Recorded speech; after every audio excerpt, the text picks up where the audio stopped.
పాఠశాల విద్యారంగ సమస్యలను పరిష్కరించాలని డిమాండ్ చేస్తూ ఏఐఎస్ఎఫ్ నాయకులు ఆందోళనకు దిగారు. హైదరాబాద్ లగడీ కప్పుల్లోని పాఠశాల విద్యాశాఖ కమిషనర్ కార్యాలయాన్ని ముట్టడించేందుకు ప్రయత్నించారు. కార్యాలయంలోకి వెళ్లేందుకు ప్రయత్నించిన ఏఐఎస్ఎఫ్ నాయకులను పోలీసులు అడ్డుకుని అరెస్టు చేశారు. ఈ సందర్భంగా ప్రభుత్వ పాఠశాలల సంఖ్య తగ్గిస్తామంటూ ముఖ్యమంత్రి రేవంత్ రెడ్డి చేస్తున్న వ్యాఖ్యలను వెంటనే వెనక్కి తీసుకోవాలని ఏఐఎస్ఎఫ్ రాష్ట్ర చీఫ్ మణికంఠారెడ్డి డిమాండ్ చేశారు. ప్రభుత్వ విద్యా వ్యవస్థను మరింత బలోపేతం చేసి పాఠశాలలో మౌలిక వసతులు కల్పించాలని రాష్ట్ర కార్యదర్శి పుట్ట లక్ష్మణ్ కోరారు. తెలంగాణలో ఫీజుల నియంత్రణ చట్టాన్ని తక్షణమే అమలు చేయాలని, ప్రైవేటు కార్పొరేట్ విద్యా సంస్థలు అధిక ఫీజులు నియంత్రించాలని డిమాండ్ చేశారు.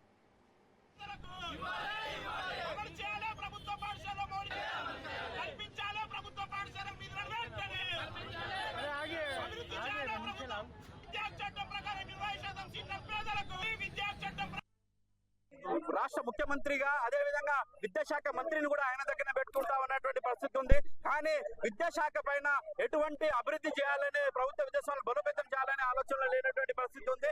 మేము ఏఎస్ఎఫ్ విద్యాసంఘంగా రాష్ట్ర ముఖ్యమంత్రికి మేము కోరేది ఏంటంటే, మీరు 3 సంవత్సరాలు 3 పర్యాలుగా అకాడమిక్ ప్రారంభమవుతా ఉన్నటువంటి పరిస్థితి ఉంది. ఇప్పటి వరకు మీరు ఒక రివ్యూ మీటింగ్ పెట్టలేదు. దాంతో పాటు మొన్న జరిగినటువంటి మీటింగ్ లో మీరు ఏమన్నారంటే 24,000 ప్రభుత్వ పాఠశాలలు ఉన్న దానికి 4,000 కుదిస్తామని అన్నారు. అంటే మీరు ప్రభుత్వ విద్యారంగాన్ని అభివృద్ధి చేసే ఆలోచనలో మీకు ఉందా అని దీన్ని బట్టే మీకు ఉండదా లేదా అని దీన్ని బట్టే మీకు చిత్తవస్తుంది మాకు తెలుస్తా ఉంది.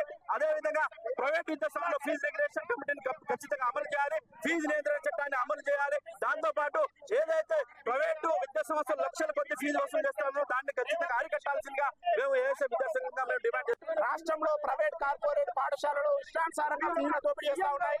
ఇలా ఫీజుల దోపిడీని అరికట్టడంలో విద్యాశాఖ అధికారులు ప్రభుత్వం పూర్తిగా వైఫల్యం చెందింది.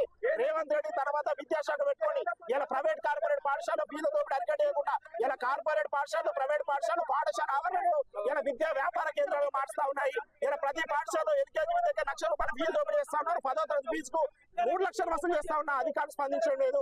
ఇలా అక్షరాలతో వ్యాపారం, ఏబిసిడి అంటూ ఎడ్యుకేషన్ మాఫీ, అక్షర అంటూ విద్యా వ్యాపారం చేస్తా ఉన్న అధికారులు స్పందించడం లేదు.